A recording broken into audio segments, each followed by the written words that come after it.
Terima kasih kepada Bapak Gembala dan Ibu Gembala yang memberi kepercayaan pada kami untuk membagi firman pada siang hari ini. Ibadah yang luar biasa, ya. Baik, kita akan langsung saja. Oh ya, mungkin sebagian belum tahu, nama saya Yusuf Cornelius. Saya melayani di Gading Serpong sebagai tua-tua di satu jemaat GPDI juga. Kemudian kami ada pelayanan bersama-sama dengan Pak Doli, kalau sempat ke sana ke Gading Serpong, yaitu di Rumah Doa Hope, ya. Mungkin sebagian kita sudah tahu. Baik, kita akan masuk di dalam firman Tuhan.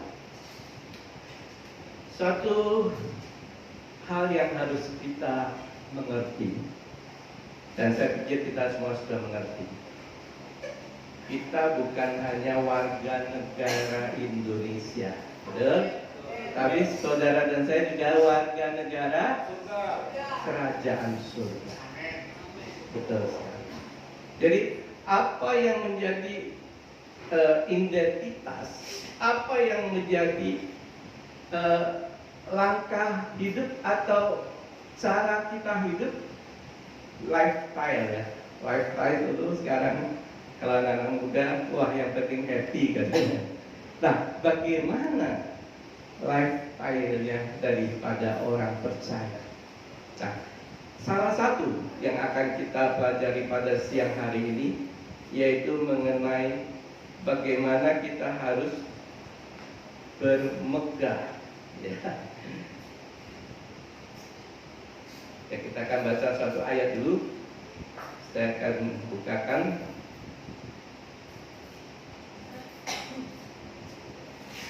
Baik, atau kita langsung saja. Firman Tuhan mengatakan, hendaklah kita bermegah di dalam Tuhan. Jadi orang percaya itu tidak boleh bermegah. Nah, saya katakan tidak boleh. Nanti kita masuk ke ayatnya ya. Tidak boleh bermegah terhadap manusia. Tidak boleh bermegah dengan dirinya sendiri. Tetapi kita harus bermegah di dalam Tuhan.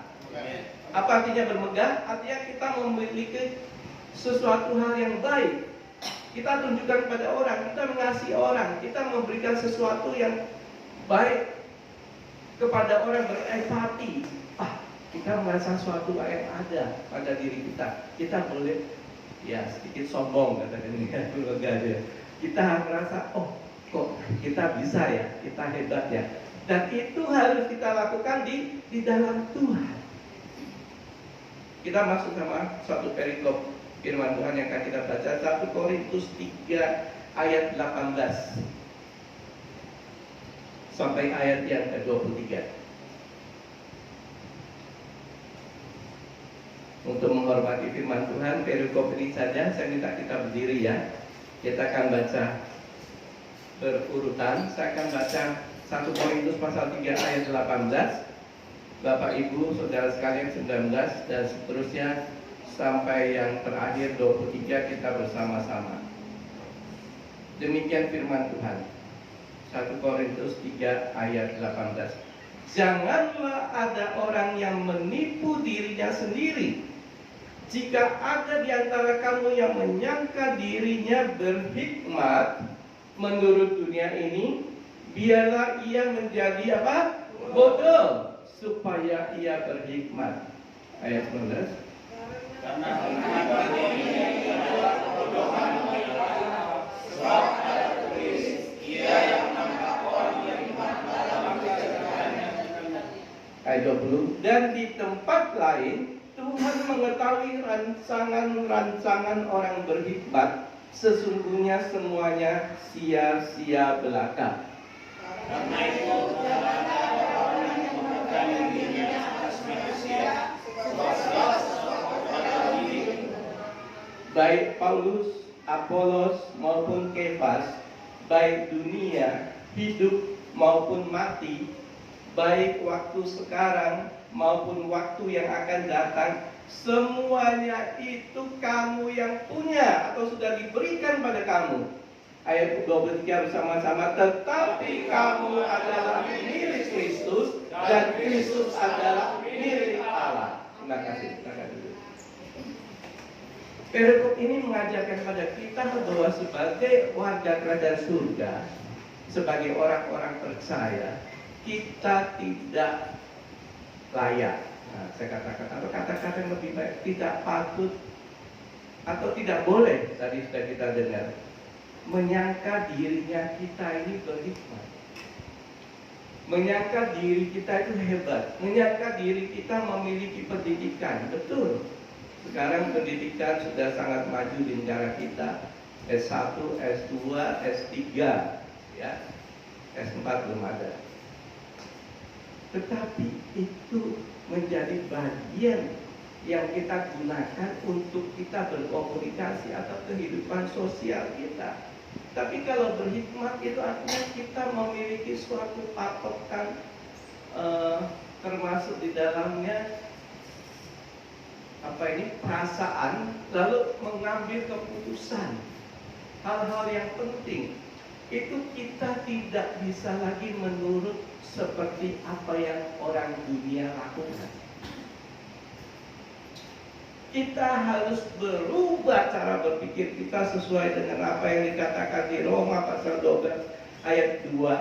Janganlah kamu menjadi serupa dengan dunia ini, tetapi berubahlah oleh pembaharuan di budimu, sehingga kamu dapat membedakan manakah kehendak Allah, apa yang baik, yang berkenan pada Allah, dan yang sempurna. Nggak main-main, saudara. Tuhan menuntut kita, atau firman Tuhan mengatakan pada siang hari ini khususnya pada kita, bahwa kita harus melakukan setiap apapun di dalam hidup kita, cara kita berpikir, cara kita mengambil keputusan, cara kita mencari penghasilan atau nafkah, semua itu harus berkenan kepada Allah, sesuai dengan kehendak Allah yang paling baik dan sempurna. Karena itu Tuhan mengatakan, hendaklah ia menjadi bodoh. Ada amin? Kenapa? Memang tidak sama pikiran kita. Memang kita sebagai warga kerajaan surga tidak sama pikiran, pendapat, dan apa yang kita lakukan dengan orang dunia. Oh, apa itu yang dimaksud? Kita akan melihat lebih detail lagi. Kita kembali kepada 1 Korintus 3. Jangan kita menipu diri kita sendiri. Jangan kita menganggap kita hebat, ternyata tidak hebat. Seperti itu ya, kalau menipu diri ya. Jadi kita melihat penampilannya, wah, banyak yang mengagumi. Mobilnya 2-3, mobilnya ada Lamborghini atau setidaknya Alphard. Wah, hebat. Orang lain dari luar ya. Taunya di dalamnya banyak utang. Utangnya lebih banyak daripada kekayaannya. Betul? Betul, ada yang begitu? Banyak. Oke. Itu menipu diri sendiri. Jika ada di antara kamu menyangka dirinya berhikmat menurut dunia. Nah, jadi kalau kita membangga-banggakan hikmatnya kita, pengetahuan kita, status sosial kita, pendidikan kita, kekayaan kita, maka itu hanya menurut dunia. Dan firman Tuhan katakan apa? Biarlah ia menjadi bodoh. Artinya pikirannya harus dikosongkan supaya Tuhan Roh Kudus bisa mengisi pikiran itu, sehingga kita bisa berhikmat menurut firman Tuhan, menurut kehendak dan kemauan Tuhan. Amin. Satu perumpamaan, sebenarnya bukan perumpamaan. Kita akan lihat apa yang Yesus lakukan pada satu kali ketika anak-anak datang kepadanya. Saya akan bacakan di Markus pasal 10 ayat yang 14 sampai 15. Ketika Yesus melihat hal itu, yaitu anak-anak mau datang kepadanya, tapi dihalang-halangi oleh muridnya, ia marah. Yesus marah dan berkata kepada mereka, biarkan anak-anak itu datang kepadaku. Jangan menghalang-halangi mereka, sebab orang-orang yang seperti itulah yang mempunyai kerajaan surga. Ada amin? Orang-orang seperti siapa? Anak-anak kecil. Kita perhatikan ya. Sebab orang-orang yang seperti itulah yang sebenarnya adalah contoh seharusnya atau sebenarnya di dalam kerajaan Allah. Ayat 15.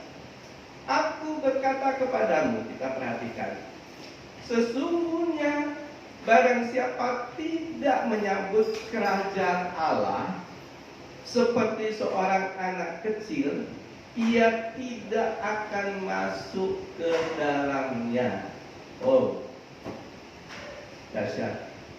Ini jelas banget. Jadi kalau pikiran kita tidak kembali seperti anak-anak, lalu kita menyambut kerajaan Allah, maka tidak mungkin. Kalau tidak kita lakukan itu, kita tidak akan masuk ke dalam kerajaan Allah. Jadi, saudara dan saya yang hebat-hebat, yang punya uang banyak, yang punya gelar banyak, harus mengosongkan pikirannya seperti anak-anak. Apa yang istimewanya dari anak-anak? Saya mengambil 3 hal yang menurut saya penting dengan apa yang kita bahas pada siang hari ini. Pertama, anak-anak itu masih polos, betul? Dia tidak punya pemikiran, pikirannya masih kosong, dan mungkin tidak banyak yang mengajarinya. Paling banyak tentunya ibunya, ya mungkin bapaknya juga, ya. Tapi saya percaya lebih banyak ibunya. Jadi anak ini tumbuh besar dengan pemikiran, pemahaman dari ibunya, dan dia sangat menghormati, sangat memperhatikan setiap ajaran yang disampaikan oleh ibunya, dan dia berusaha untuk menurutinya dengan baik. Demikian juga kita.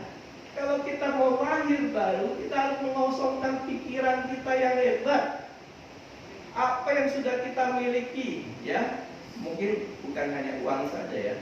Kemampuan kita berbicara, kemampuan kita bernegosiasi, kemampuan kita melihat watak orang dan seterusnya, itu suatu kekayaan, kepintaran. Tapi menurut firman Tuhan itu harus dilepas supaya bisa diisi oleh firman Tuhan, oleh apa yang Tuhan inginkan Tuhan ajarkan pada saudara dan saya. Itu tidak sama. Orang dunia kalau disuruh memberi, tunggu dulu. Saya cari mati-matian uang saya. Saya bekerja siang sampai malam sampai lembur untuk keluarga saya tentunya. Tetapi firman Tuhan mengatakan di Lukas pasal 6 ayat 38, saya. Berilah maka engkau akan diberi. Halo? Yang memberi siapa? Tuhan. Orang dunia nggak tahu. Orang dunia kalau bilang saya memberi, maka akan kantong saya berkurang. Tetapi Tuhan mengatakan, Yesus mengatakan, berilah maka engkau akan diberi. Baik, kita baca ya. Saya pikir ayat ini penting.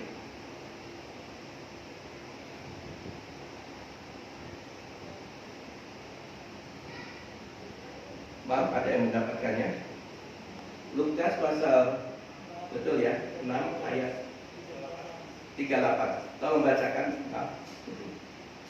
Berilah dari kamu yang diberi suatu takaran yang baik, yang dipadatkan, yang goncang, yang buka dan keluar akan dicurahkan ke dalam riba.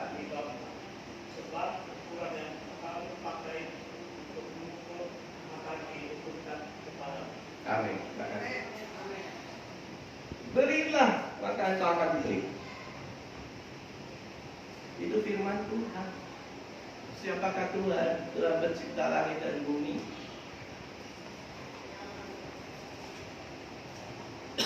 Yang kedua, saya teruskan dulu. Anak kecil itu akan berusaha menyenangkan hati ibunya. Ya, jadi ibu-ibu mungkin tahu. Anak itu lagi bermain, terus dia datang kepada ibunya, mengajak ibunya senyum apa saja. Dan dia lihat ibunya senyum, dia juga senang. Betul? Itu sifat anak kecil. Saudara dan saya juga harus sering datang kepada Tuhan dan mengatakan, Bapak, saya dapat proyek ini, Bapak, saya dapat keuntungan ini, dan saya bersyukur, terima kasih. Dan saudara senyum kepada Tuhan, dan Tuhan, amin, melihat senyum saudara dan saya. Lalu berikutnya, siapa atau di mana Tuhan? Tuhan kan di surga. Apa dia tahu? Kita baca ayat. Apa dia tahu setiap dari kita? Oh, saya pikir dia sangat tahu. Sekarang ada tilang elektronik. Polisi tidak perlu memanggil dan memberhentikan orang yang salah, betul? Dari CCTV dilihat, oh dia bersalah, lalu mulai dikirim surat tilang. Tuhan tidak perlu mengurusi yang lain. Semua diurus dengan menyampaikan satu patah kata. Hendaklah ada terang. Hendaklah ada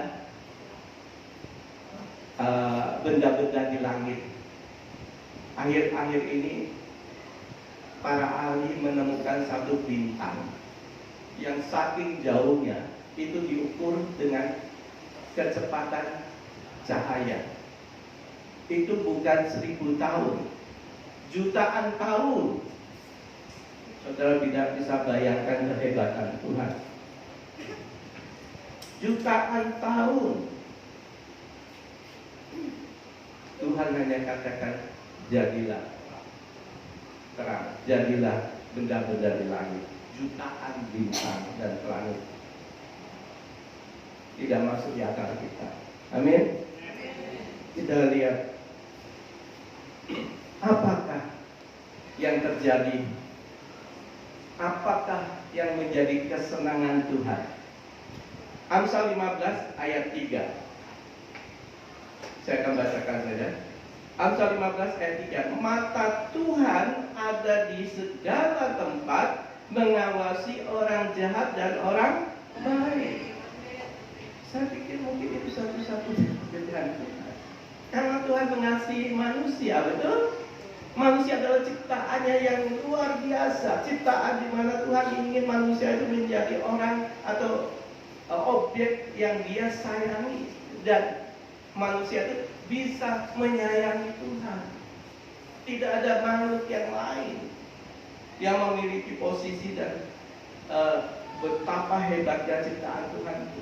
Itu adalah saudara dan saya. Mata Tuhan ada di segala tempat.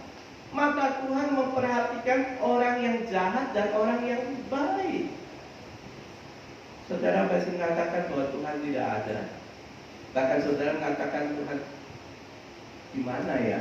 Ya memang Tuhan nggak bisa kelihatan. Tapi Tuhan ada di tengah-tengah kita. Dimanapun saudara berada, apapun yang saudara lakukan, Tuhan tahu. Karena itu, maaf, saya mungkin katakan kalau kita ambil negatifnya, mungkin kayaknya Tuhan tidak ada kerjaan.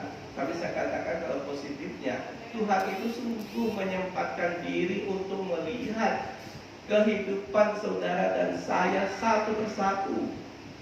Wow, kita lanjutkan dengan ayat 1 lagi. Amsal 5 ayat 21. Amsal 5 ayat 21. Karena segala jalan orang terbuka terbuka di depan siapa? Mata Tuhan, dan segala langkah orang diawasinya. Saudara mesti mengatakan bahwa Tuhan tidak tahu apa yang kita lakukan. Oh, salah. Itu pikiran yang salah, itu hikmat yang salah. Itu hikmat orang dunia, hikmat orang yang percaya, yang sudah dirubah. Kita harus tahu bahwa mata Tuhan ada di mana tempat untuk mengawasi orang yang baik dan jahat. Setiap jalan manusia terbuka di matanya. Apapun kita lakukan, Tuhan tahu. Ini penting, saudara. Kalau saudara dan saya yakin bahwa Tuhan itu melihat kita, jangankan Tuhan, orang tua kita kalau melihat kita, berani nggak kita melakukan kesalahan? Berani nggak kita melakukan ketidakbaikan? Berani nggak kita melakukan ketidaksenonohan? Ada amin. Saudara dan saya dikasih Tuhan. Saking dikasihnya, maka Tuhan melekat melihat kesulitan masalah persoalan saudara. Jangan katakan saudara tidak dijawab doanya. Saudara berdoa, setiap kata yang keluar dari mulut saudara dan saya, Tuhan tahu. Kalau belum terjawab, itu ada kehendak Tuhan yang lebih baik untuk saudara. Tuhan akan membimbing saudara ke arah yang lebih baik.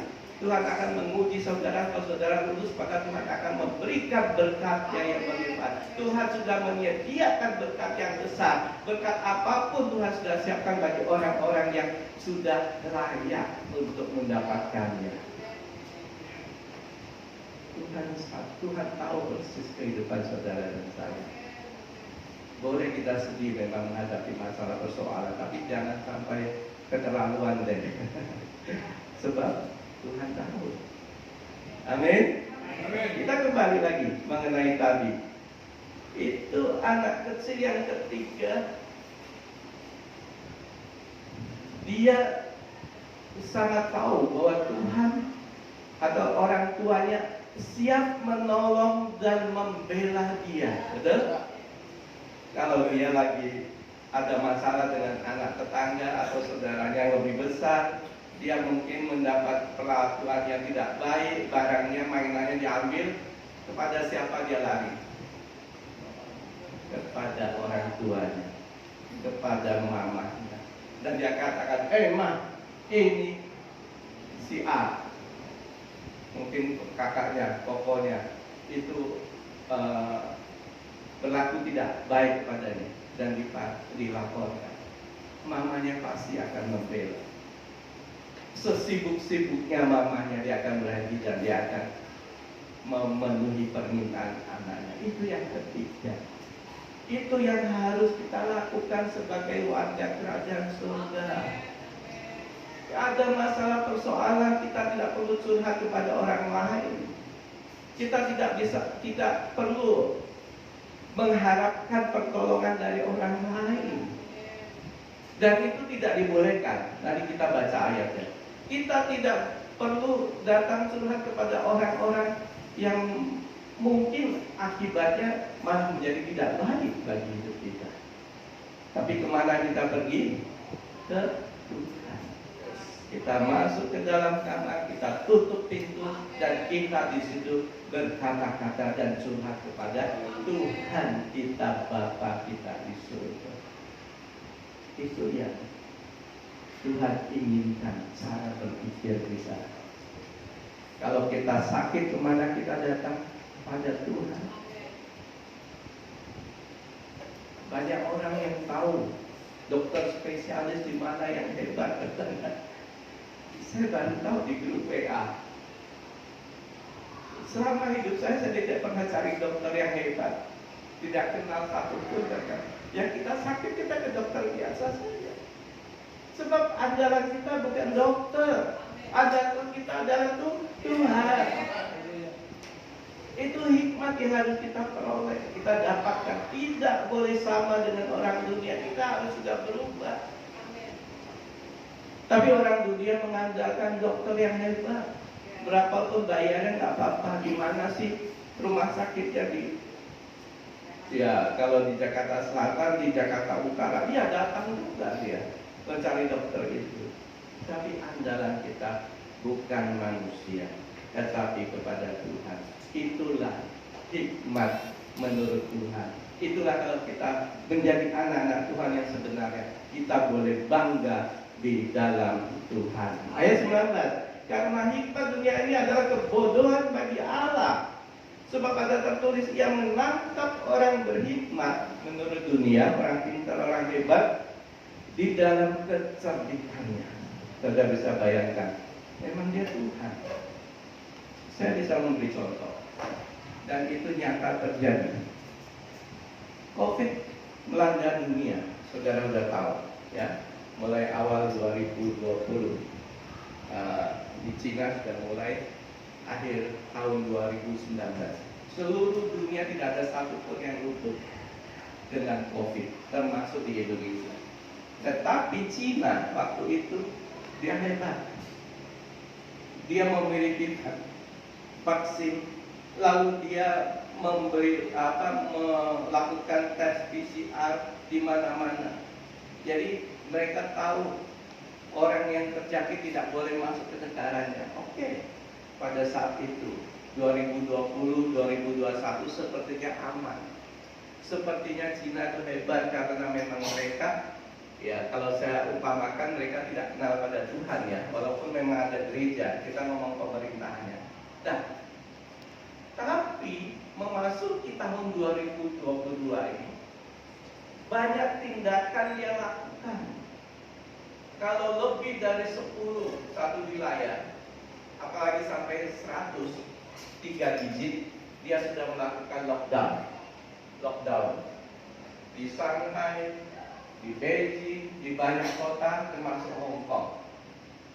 Dan sampai terakhir ini Omicron, mereka sudah tidak bisa batasi lagi. Terjadi COVID di mana-mana. Mereka mengadakan lockdown berkali-kali sampai akhirnya ekonominya tidak berjalan. Mereka cerdik, mereka hebat, mereka mau supaya tidak ada COVID di negaranya. Betul, awalnya mereka bisa lakukan, tapi pada akhirnya dengan COVID Omicron ini, dia sudah tidak bisa menahan. Dan saya katakan Tuhan itu adil. Amin. Indonesia sudah kena duluan, tapi sekarang kita bersyukur sebab banyak orang-orang percaya, ya, juga termasuk kami di doa subuh, ya, beberapa dari kita di sini itu. Kita doakan pemerintah terus. Orang-orang percaya berdoa kepada Tuhan, berseru pada Tuhan supaya COVID itu dihilangkan. Tapi saat ini saudara tahu, ya, di beberapa tempat sampai minggu ini Shanghai itu masih lockdown. Saudara bisa baca di surat kabar atau pemberitaan online. Apa maksudnya? Artinya orang itu begitu hebat, begitu cerdik, tetapi mereka tidak bisa melewati apa yang Tuhan mau. Tuhan menangkap dia di dalam kecerdikannya, kehebatan. Itu kuasa Tuhan. Dan Tuhan adil. Dan ini resesi dikatakan 2023 sebenarnya yang paling berat itu dari Cina. Rumah-rumah apartemennya itu hampir ratusan ribu, mungkin jutaan yang kosong. Tidak ada pembelinya. Kalau berapa waktu lalu dia masih memberi subsidi, minta ambil dari bank, lalu bank memberi pada orang-orang semua membeli apartemen, ya, mereka masih bisa kerja. Nah, sekarang mereka sudah tidak bisa kerja, bank juga tidak berani ngasih uang lagi, akhirnya stuck dan ekonominya tidak berjalan. Mungkin sekarang sudah paling 1%, biasanya dia 10% kenaikan GDP-nya setiap tahun. Tuhan bisa melakukan apapun menurut rencana dan kehendak. Haleluya, amin. di dalam kecerdikan orang-orang yang merasa dirinya hebat, tapi tidak ada artinya di hadapan Tuhan. Ayat 20, dan di tempat lain Tuhan mengetahui rancangan-rancangan orang beriman dan sesungguhnya semuanya itu sia-sia belaka. Betul. Kenapa? Karena di dunia ini kita bukan hidup di dunia yang baik. Dunia ini ada penguasa gelap. Tuhan tidak mengganggu saudara. Tuhan mengasihi manusia. Tetapi yang ada pengganggunya yang siap menghancurkan saudara dan saya. Seberapapun saudara hebat. Seperti pada zaman Israel. Bangsa Israel mengusahakan tanahnya, bertanam, lalu beternak, ya. Lalu datang bangsa-bangsa yang di pinggiran itu, Kanaan, mereka datang mengambil orang Filistin. Tinggal diambil. Siapa yang suka? Atau siapa yang tidak suka manusia berhasil? Jawab, penguasa gelap. Banyak orang mengatakan, oh, saya tidak memihak kok. Oh, maksudnya ini, saya tidak melakukan yang jahat. Saya melakukan yang baik. Saya tidak terlalu dekat kepada Tuhan. Tapi saya percaya dengan berbuat baik, saya seperti memiliki agama yang saya percaya. Oh, tidak, saudara. Kita lihat ayat bagaimana Ayub. Satu ayat kita baca dari Ayub pasal 1 ayat 10 saya bacakan. Bukankah engkau, ini kata iblis, yang membuat kepada Tuhan ya, yang membuat pagar di sekeliling dia itu siapa? Ayub, dan rumahnya serta segala yang dimilikinya, apa yang dikerjakannya, kerjakan Ayub, telah kau berkati. Apa yang dimilikinya makin bertambah di negeri itu. Apa yang kita dapat di sini? Ternyata Ayub dipagari oleh kuasa ilahi supaya tidak diganggu oleh iblis, supaya iblis tidak bisa hadir, mengganggu dan menyusahkan, membuat dia gagal mengambil semua hasilnya. Tidak mudah, saudara. Itu nyata di dalam kehidupan sehari-hari. Saudara bisa menyimak.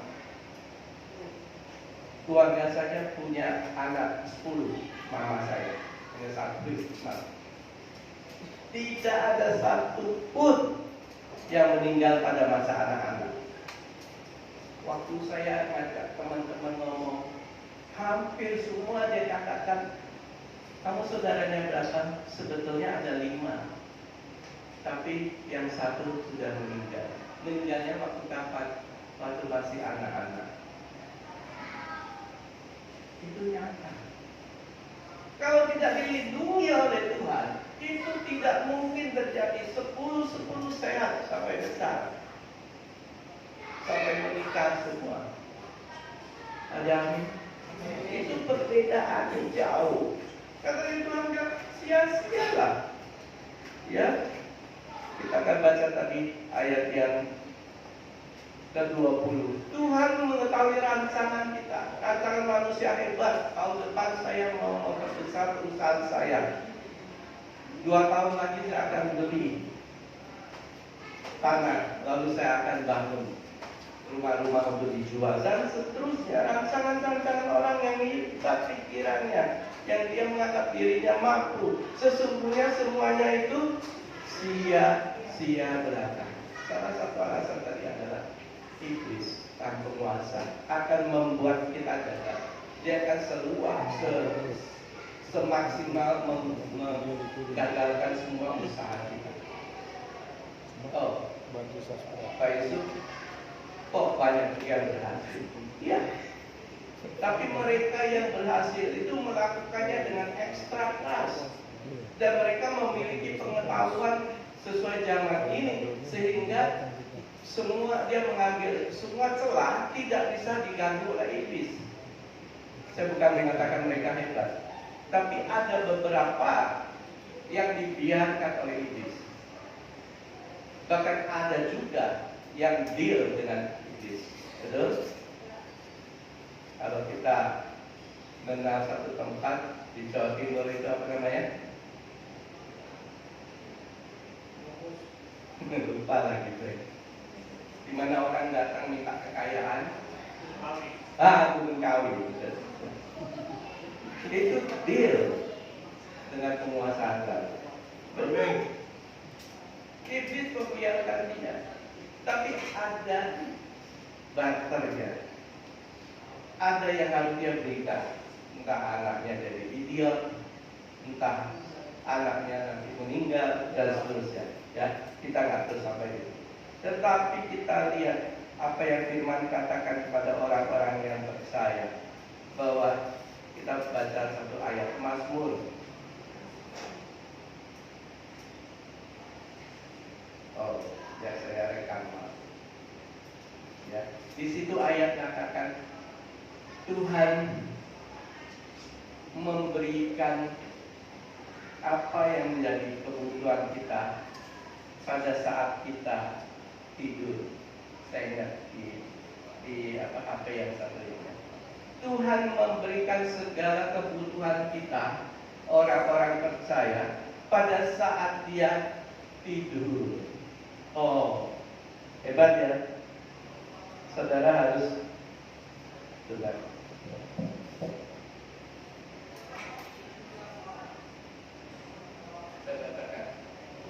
Mazmur 127 ayat 2.